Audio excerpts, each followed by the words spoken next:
Welcome to the Question Everything podcast. I'm your host, David Dye.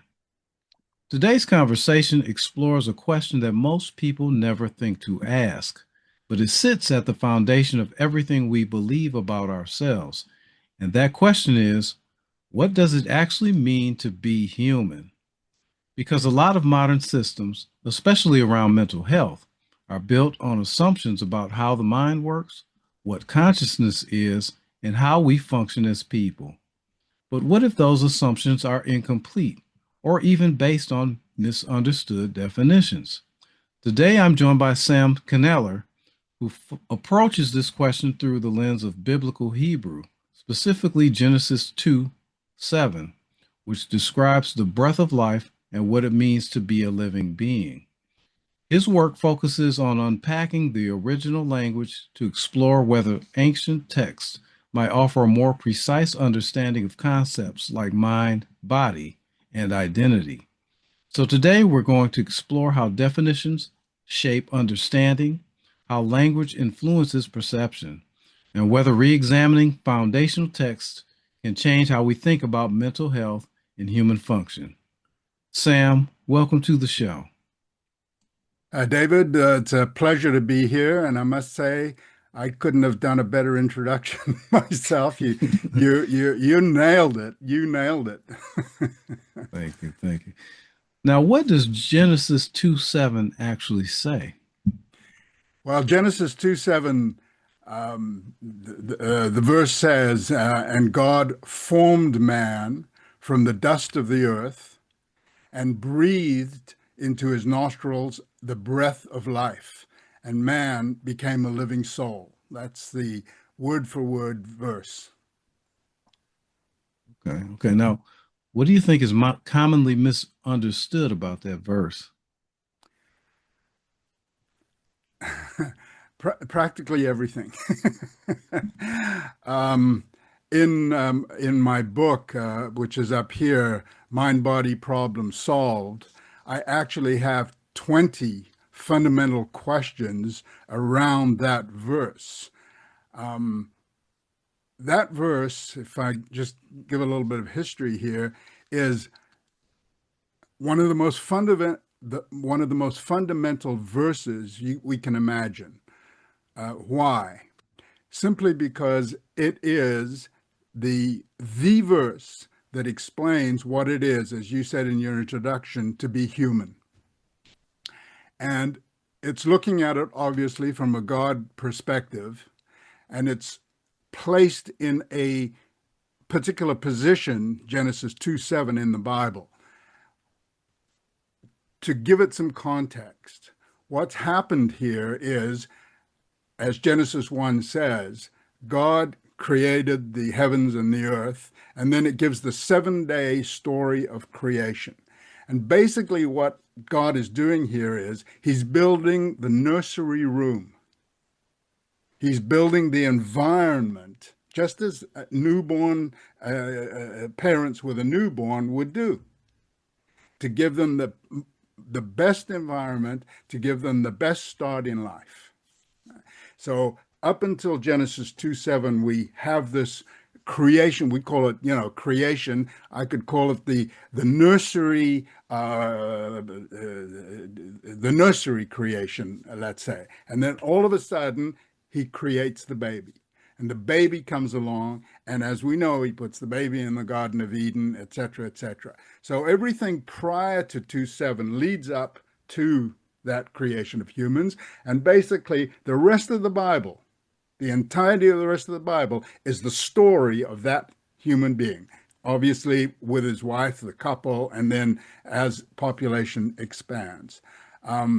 So right there, we have a real situation. This is, this is not myth and sort of fiction, etc. This is a real life situation, and it's a story, and it's a story of humankind. That's what it is.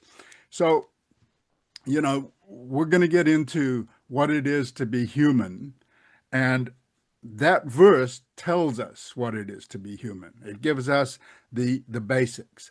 And I'm just going to give a little bit of history, if you don't mind, as to how I ended up in Genesis 2, verse 7. I was a pastor for 25 years. And in the mid 90s, the church that I pastored went through a crisis. It literally, doctrinally, it broke apart. And today there are thousands of groups that have come out of this one church. It's absolutely phenomenal. And in the mid 90s,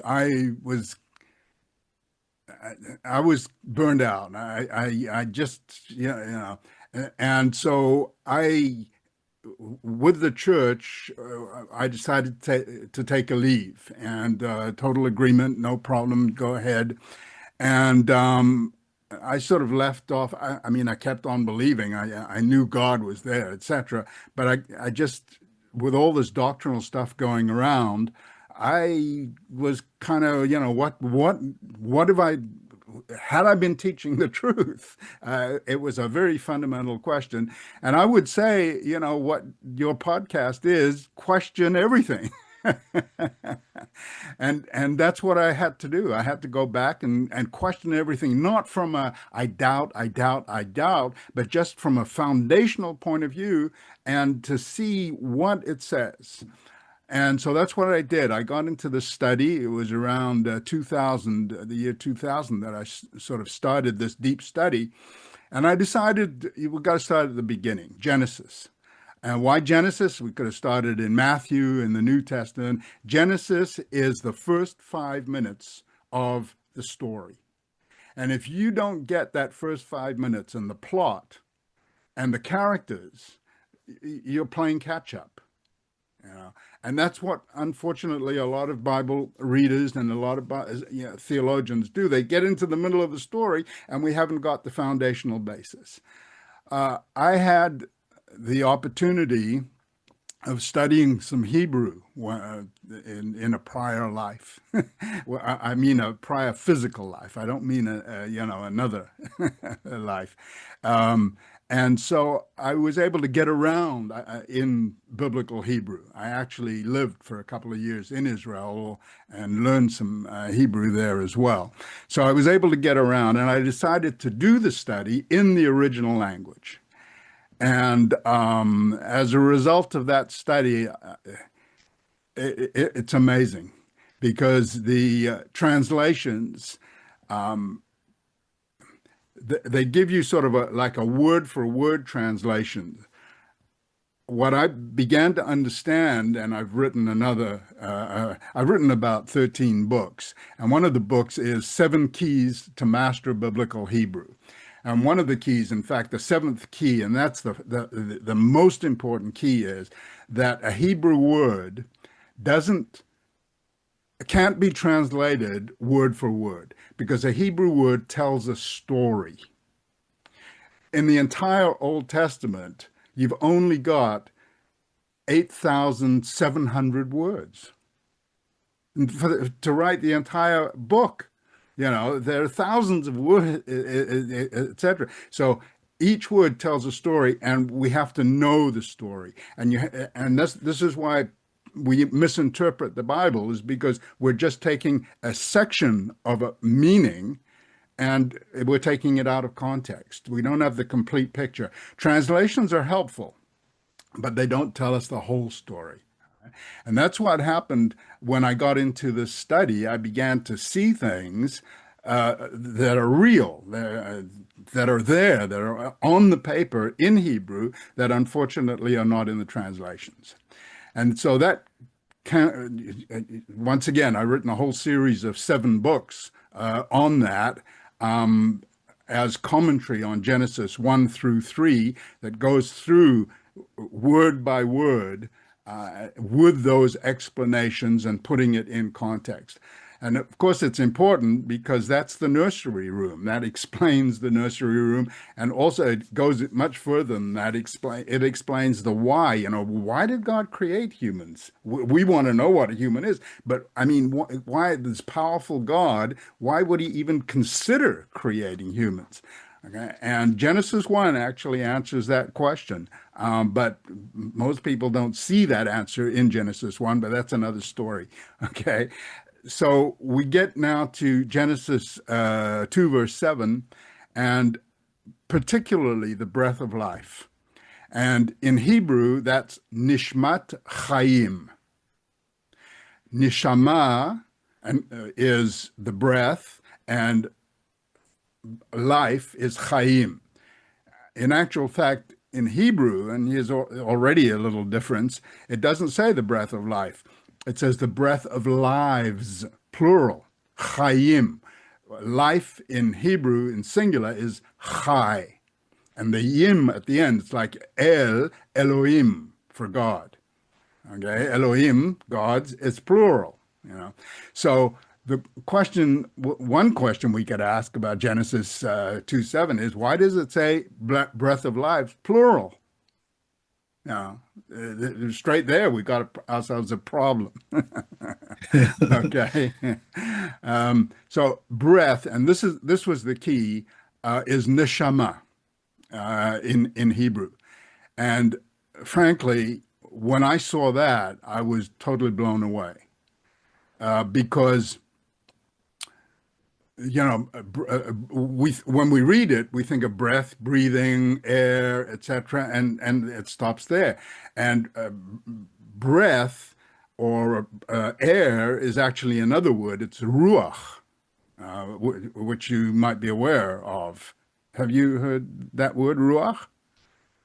Uh, it Okay. sounds familiar. Probably something I should Uh, know, but it's not apparent to okay. me right Okay. now. No problem. Actually, the Holy Spirit in Hebrew is ruach hakadosh, and ruach is the spirit. So ruach, which is air, also has a figurative or a non-physical application of spirit. All right? And so one of the questions that I asked myself is, why does this verse use neshama? Why does it say that God breathed neshama into the first human? Why doesn't it say he breathed ruach into the human being? All right. So we've already, we've already opened Pandora's box here, and etc. So I'm going to explain this to you, but what I'm going to explain in a few minutes actually took months to figure out, and there was a lot of meditating and prayer and searching. When we get into the Hebrew for neshama, and I actually created a website called unlockbiblemeaning.com. And unlockbiblemeaning.com has the English Bible, it has the Hebrew Bible, and it has a Strong's Concordance. And Strong's Concordance allows us to go into any particular word, like neshama, which is 5397 in the Concordance, H5397, and it gives us all of the places in the Old Testament where that word is found. And it gives us especially, and this is important, it gives us all of the translations that the King James translators used to translate the Hebrew word neshama. And there are actually 5 of them. I don't know if I can recollect all of them, but one of them is spirit, one of them is breath, one of them is inspiration, and okay, well, I'll leave it at that for now. Okay, because straight away, what we do see is that we have a physical component for neshama, breath. Okay, but we also have non-physical components like inspiration, and especially spirit. One of the others is soul, which is another word, and which has a lot of interrogation around it, as we know. And it's actually in that same verse where the Hebrew is another word, nephesh, which is a word that you probably are aware of. So straight away, we have to understand, or we have to try and come to the understanding of what the story of neshama is. So cut a long story short here, what we want to do to find this story, because if we begin to extrapolate or begin to imagine, we're going to go way off course. And that's where Strong's Concordance comes in, because it gives us all the other contexts. And in fact, there are 24 specific contexts where we find this word neshama. And if we want to know what neshama is, we've got to go and study those 24 contexts, understand why these 5 different translations are, and you know, how they're used. Okay. And so that was the study. And that study led to Job 32, verse 8, where it says, God, the Spirit, God gave the Spirit, the ruach, and also his neshama, his breath, which gives us humans understanding. And so this is what the neshama does. It gives us understanding. It gives us comprehension. It gives us the ability to perceive. And when we go into the word for understanding, bain in Hebrew, once again, using the concordance. Now, I just want to say something about this. The concordance doesn't tell us the meaning. The concordance simply tells us what 50 scholars, the translators of the King James Bible, what they translated it to. And these were scholars. So it's giving us these different translations. And there, again, I don't remember how many, but there are probably 20 translations for bain and for understanding. And all of them relate to perception, to learning, to perceiving, etc., etc., etc. And that is what neshama gives us. Now I'm going to do a little jump here to get to, because otherwise it's going to take too long. What neshama is, it's consciousness. And that is what Genesis 2:7 says. Right? And the consciousness that God imparted to that first human is his neshama. So it's God's consciousness. Okay? And I listened to one of your podcasts, and when you said, you said, or at least my understanding was, the divinity in us. From this point of view, yes. And that's what's incredible. We have this divinity of this neshama, God's neshama in us, God's consciousness in us. All right? And again, cutting a long story short here, that's what makes us in the image of God. He is who he is. We are who we are, but we are images of him. And I'm going to show you how we are images of him in just a second. Okay. And this is where the mental is, because as soon as we start talking about consciousness, we're talking about mental. And so this is the clarity that we must have as a proper foundation for treating mental health. Right? So that's one thing. But before we expand on neshama, consciousness, and what it is, I want to sort of just open and close a parenthesis, but it is vital, and it is shocking. It is it's just absolutely unbelievable, and we have to ask ourselves another question here, which a lot of people are asking. You know, are animals conscious?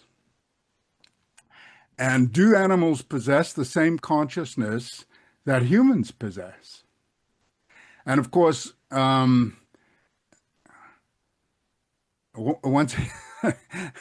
once again, you're going to get every single answer from A to Z on a question like this. And the whole question of consciousness, of who possesses it, what it is, where it is, how it works, and whatever, there's more money been invested to answer that question I mean, like billions, billions, and we still don't have an answer. It's a question that science has looked at for 75 years, and the best brains, the best minds have focused on this, and we still don't have an answer. Okay, I'm not going to, I had a thought, I'm not going to get into that. All right. Over in Joshua chapter 11 and verse 14, there's a verse, and we're not going to go there and I'm not going to check it out, but basically it's when Joshua brings the Israelites across the Jordan into the promised land. There's destruction that takes place and people are killed as a result of that. That's another question. You know, how can a loving God put people to death like in the flood? But that's another subject, and I'm not going to get into that today. I'm going to get over that for now. Basically what it says is that the Israelites went into this city and they destroyed everything with the breath of life. And their breath is Neshama. Now, you wouldn't know this if you're just reading this in English, you see. So they destroyed everything with the breath of life, but they took the cattle for prey. So when you read a verse like that and you understand that everything with Neshama is destroyed, you can make a conclusion about the cattle. And the conclusion is cattle don't have Neshama. And that is an absolute revelation, because that means that we're not evolutionary descendants of cattle. That mind, at least consciousness, are not something that came out of nothing. Because people, that's the hard problem. In consciousness and mind, and the mind-body problem is, how did mind come about? Where does it come from? How can we have subjectivity out of rocks, out of stones? And we don't know. Well, here's your answer. It's God who imparted it to humans, and each of us has it. Okay? And so we cannot look at evolutionary sociology to figure out how humans function. See, what psychology does is it looks at animal behavior. It talks about the animal brain, the reptilian brain that we have, and that we are a result of that reptilian brain. So we go and look at how reptiles and, animals, mammals, etc., how they act and how they make decisions or how they supposedly think. And then they say, okay, well, we're the result of that. No, that is physicalism. In other words, we're looking at the mind and consciousness as a result of the physical brain. Okay? And of course, Genesis 2, verse 7 shoots that in the head, because it said God gave us that. And Joshua 11 shows us that he gave it only to humans.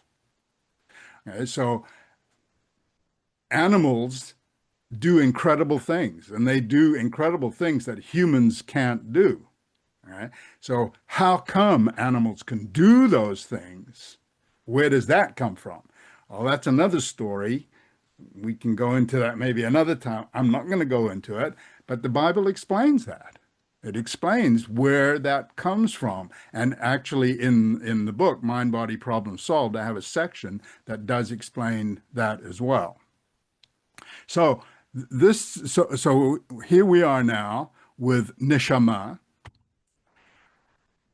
We've seen that it has to do with perception, that it has to do with learning, whether it has to do with cognition, etc.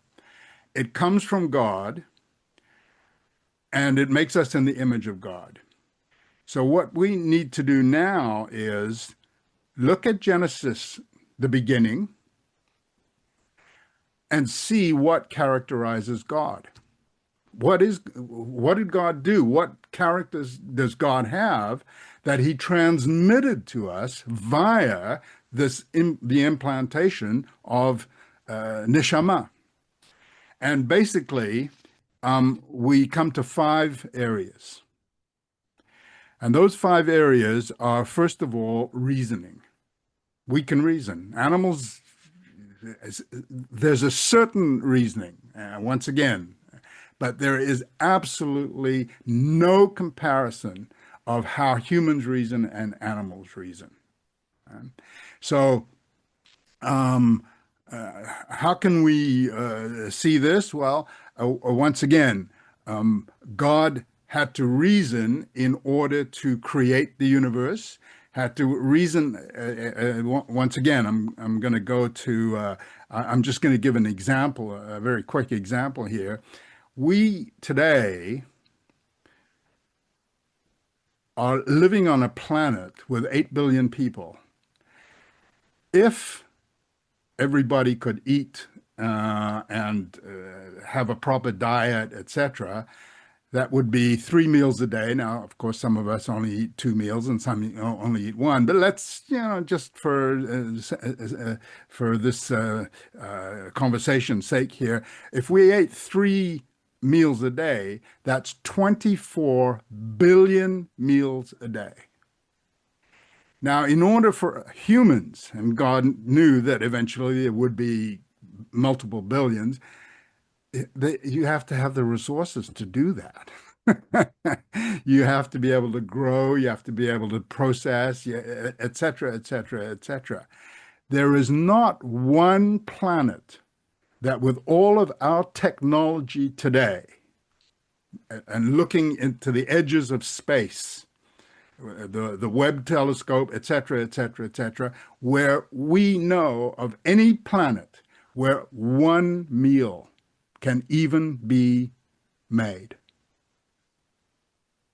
And we have the potential to make 28 billion meals a day on this planet.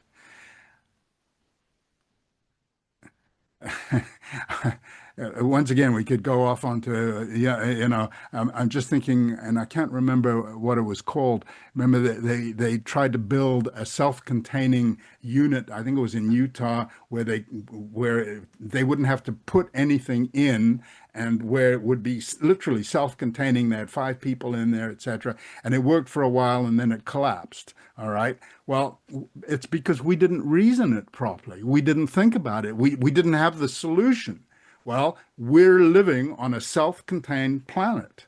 We don't, I'm not going to say we don't need anything from outside, because of course we need the rays of the sun and whatever. But I mean, the way it's set up, we're okay.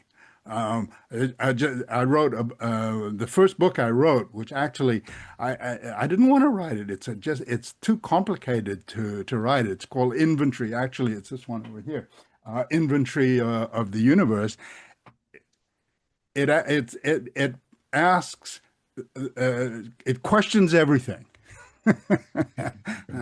because we go through from space down to we go from space to the environment, around the Earth, Big Bang, and all of that, and we ask all these questions as to why, and the answer, of course, is because the nursery room had to supply everything that we need. So, in order to do that, you've got to have that reasoning is beyond us. There's no way. We've already proven we can't create that kind of an environment, and God has created that environment. We're living proof of that environment. People want proofs of God. Again, I'm not using that as a proof, but you've got to look at the evidence, and that's what we're doing here. That's what you're questioning everything, and that's what we're looking at here. Okay, So, I want to interject a question because yeah. I appreciate everything you're talking about, and a lot. So you throwing out a lot of thought-provoking stuff. But one real big question that came to me in the course of you doing all your study on the Bible and digging into the Hebrew and all these different things, uh, it had me thinking about now we know that from what you were talking about as far as Strong's Concordance and how it was written by all these different scholars and things, but as you talked about the Hebrew and how it relates to the different translations of the Bible, what it got me thinking of, okay, we get all this whole team of scholars. Is it really even possible for these people to actually, write one Bible that can encapsulate all of this the stuff that you got from the Hebrew? Because as I'm thinking about it now, I mean, we only talked basically you only talked about maybe one or two lines, That's right. and each word is like, like each word is like a whole book, or almost like That's right. maybe a paragraph or a passage or Right. something. So I'm Yep. wondering, was it really possible for these scholars to come up with a definitive translation of the Bible, or did they just do like a best guess type of scenario or something like that, or did they just craft it in a way, well, we don't want to say this, but what we will say, people will be able to handle maybe this, but maybe not that. So what is your take on that? Because it's really got me to wondering, not to say I'm really that all that religious, No, but I understand. I'm very analytic when I study stuff, and Curious. some of the things that I found it's like, okay, are what is going on with this, and is this really possible for these people or these scholars to have really given people the truths that they really need to understand, things in Yeah. proper context, I guess I could say. Yeah. So, could you Right. speak to that?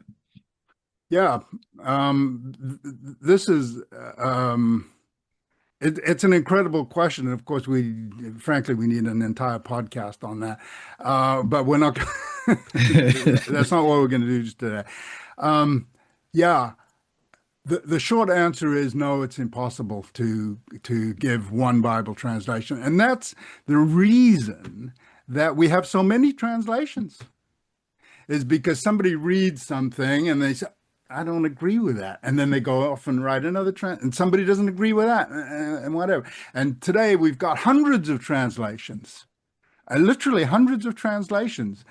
And now everybody's confused because there's so many translations, etc. So, one translation, etc., is okay, uh, gives us an idea, and all of these translations all leads to confusion. Um, it is impossible to translate the Hebrew Bible or the Greek Bible into one translation. And, people said to me, well, I won't say people, I say a few people mentioned to me, said, well, look, you're into the Hebrew. Why don't you translate the Bible?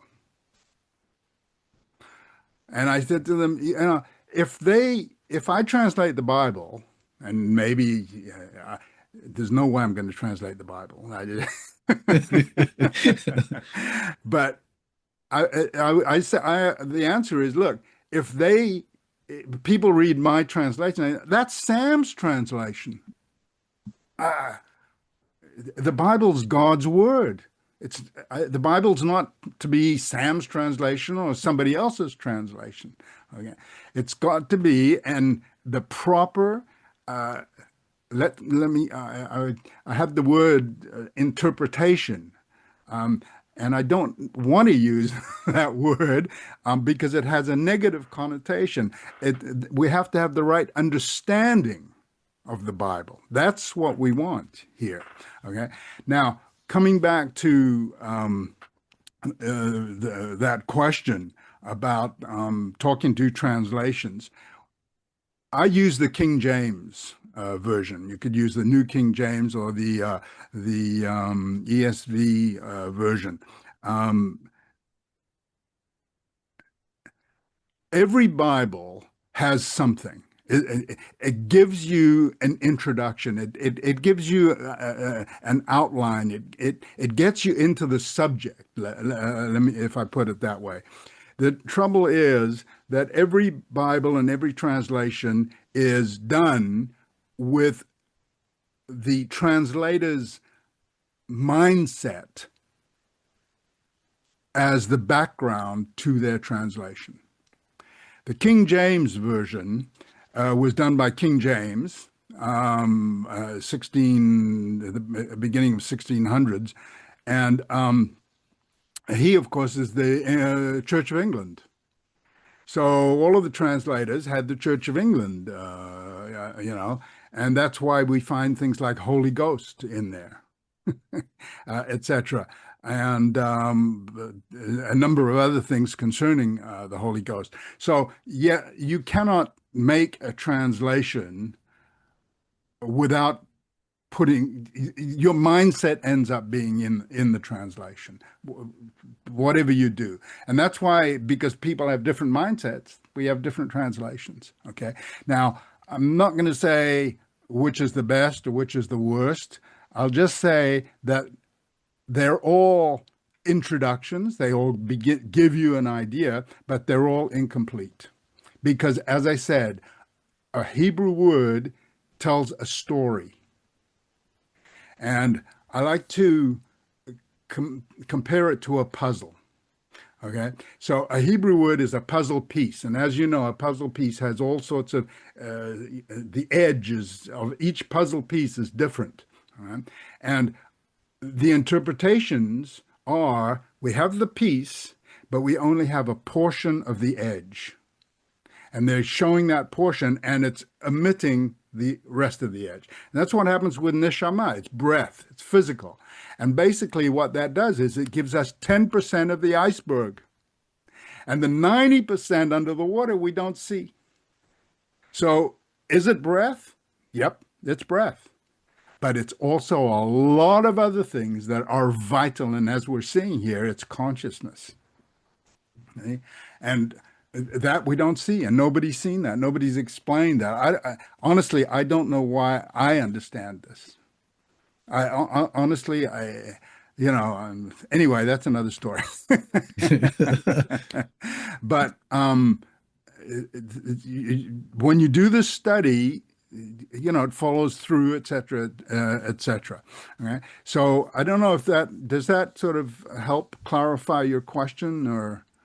Somewhat, but what that's got me really thinking is, what does this mean for your average Christian or your average person that studies religion or the Bible or anything? I mean, what does that practically mean for people for as Yeah. far as their understanding of what they should be doing in their lives and how they should conduct their lives and what they should believe in? Wow.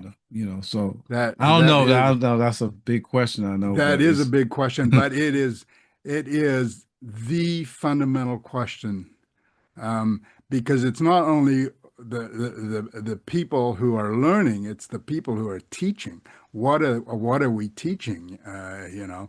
And the Bible is very critical of teachers, very critical. The Bible says that teachers are not teaching God's word. And it's a terrible injunction. And again, another podcast, but that means that a lot of people are being led astray.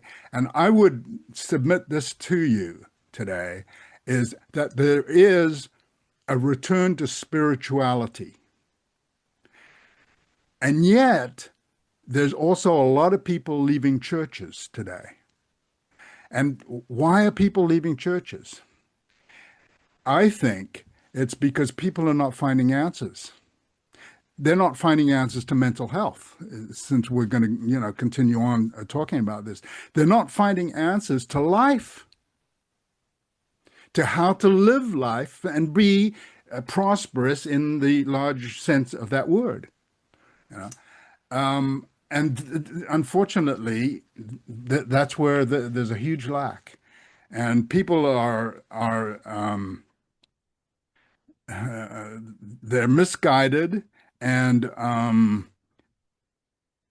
was looking for a word here. They're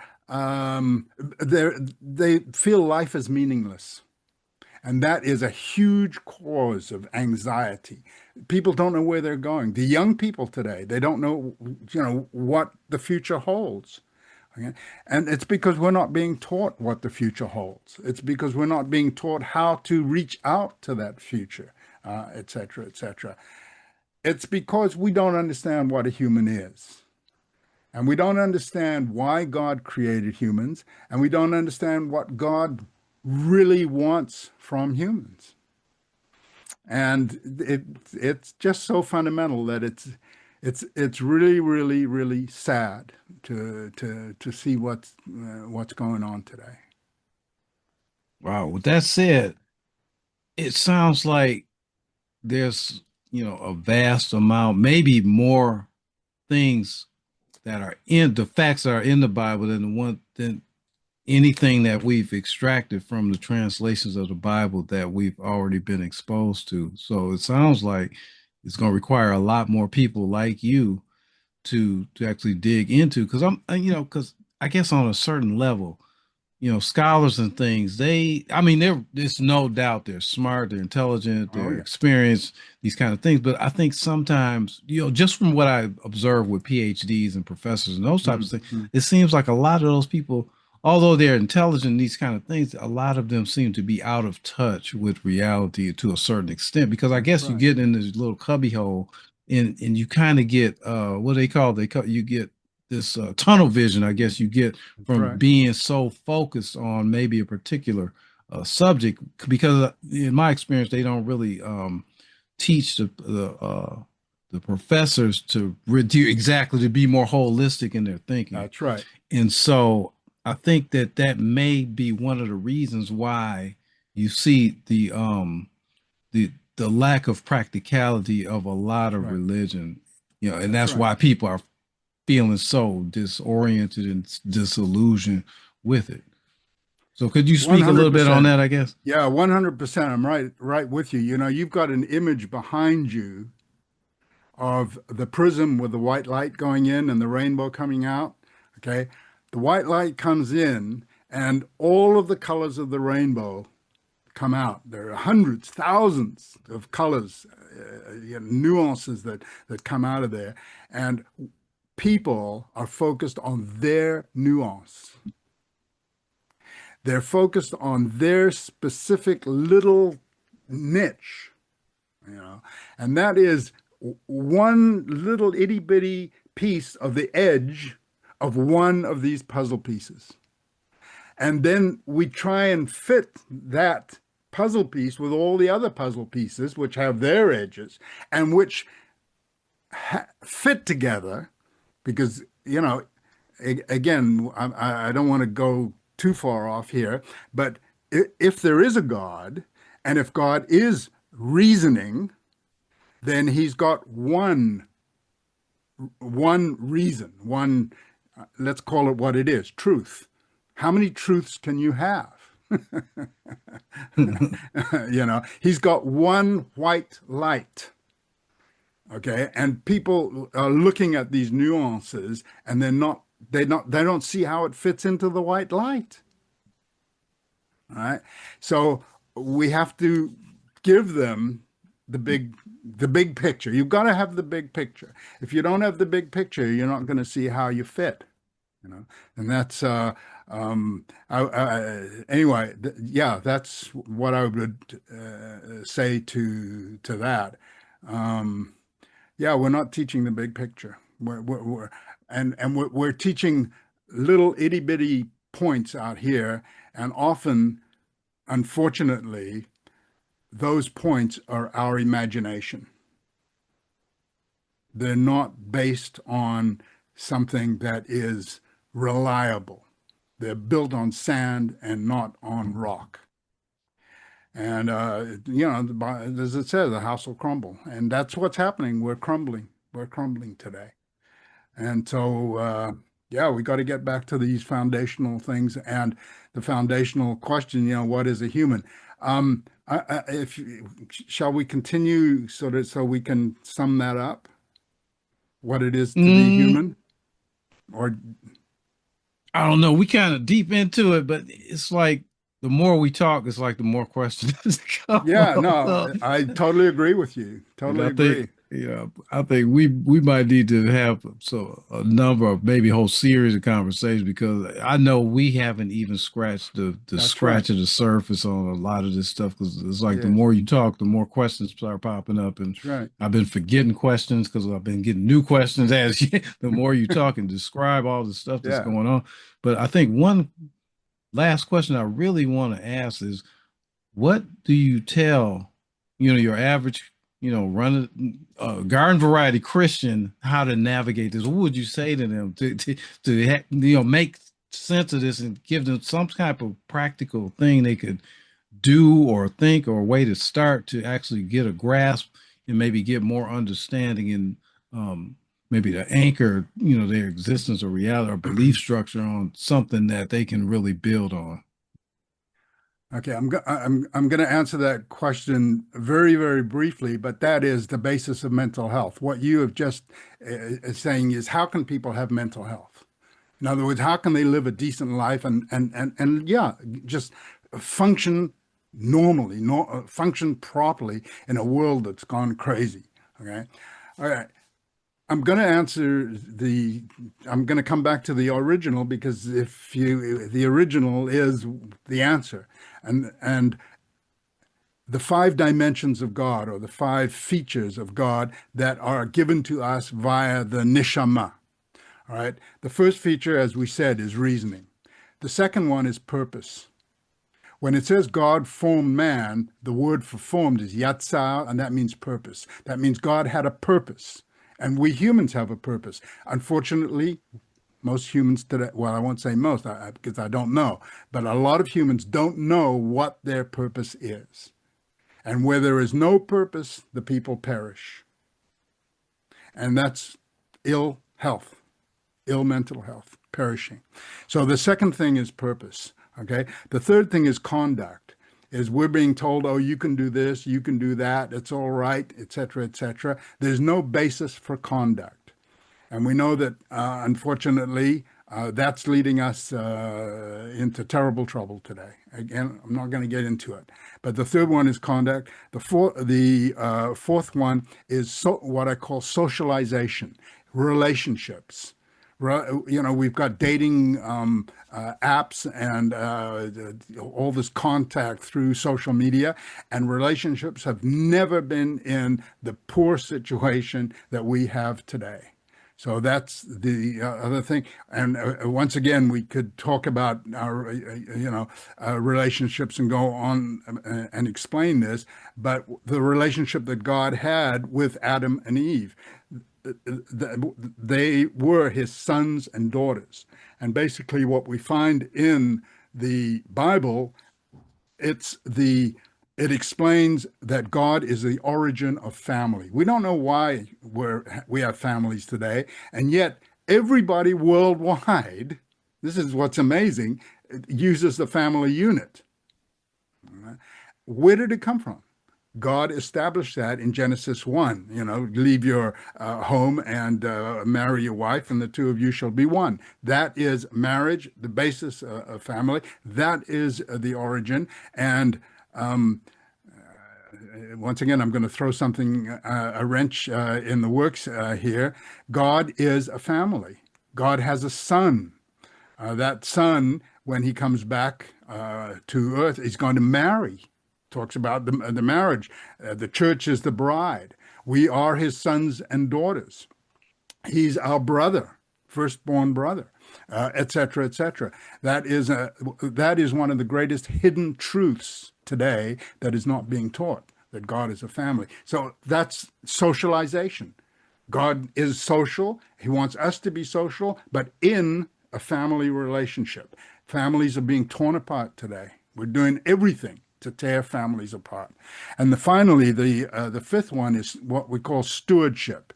In other words, from a biblical point of view, it is God said, subdue the earth and have a dominion over it. And that is that is an injunction that he gave to us to take care of things. And we've messed them up. I mean, the climate and all of this is the end result of our mismanagement, etc. So those 5 areas are fundamental. And now to answer your question, what can a Christian do to lead a decent life, and practically? Well, they have to consider their reasoning. They need to use critical thinking to think, where are my beliefs really coming from? And what is the foundation of my beliefs? Secondly, purpose. People need a purpose. We can't just walk around aimlessly, professionally, recreationally, etc. And young people, they need a purpose. And we have to help people find their purpose. Each one has a purpose. And when I say purpose, I'm not talking about anything spiritual. Somebody can have a talent to be a plumber. That is a good purpose. That is an excellent purpose. Right? So whether it's manual, sedentary, whatever it is, a purpose. The third thing is conduct. We have to teach conduct. And that's a huge subject, which we're not going to get into. But we've got to teach them so that they can decide properly what behavior to exhibit. And we're not doing that. The fourth one is socialization. We have to help people come back to family, to relationships. Because unless we have relationships, we can't talk to people. We can't confide in people. We're alone, and we're not designed to be alone. And the final thing is stewardship. In other words, we have to be able to manage our environment, manage it properly. Of course, we have to have the norms by which we manage. Okay, and what are those norms? And what I'll say simply, as we basically end up closing this, is that the norm, or what I've written about, is what I call the Bible Proverbs method. And the Bible Proverbs method is the book of Proverbs, which has hundreds of do it this way, don't do it that way. Those are not myths. Those are not inventions of some imaginative mind. Those are there because they're God-inspired. And if we can get back, all of those proverbs fit into one of these 5 categories.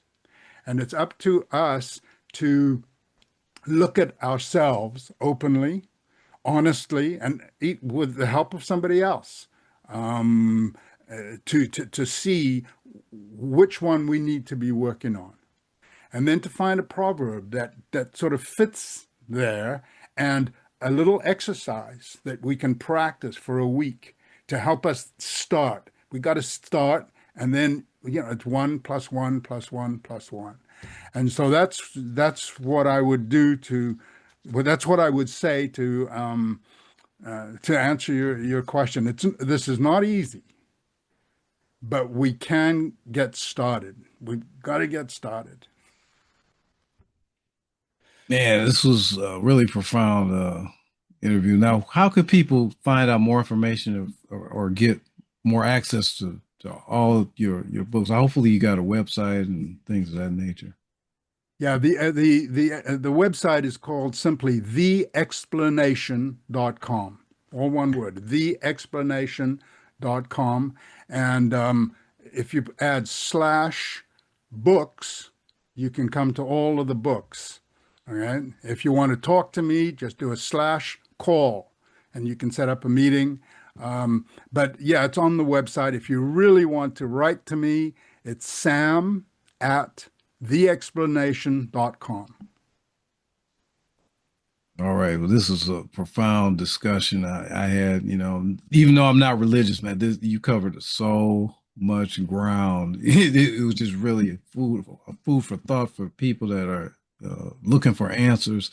I thought this was wonderful. And I'm gonna have to circle around, and maybe we have to do more things, because we didn't, like I said before, we did not cover hardly anything, but it's right. really intriguing. So many different topics and things that that people, really need to work on and think about.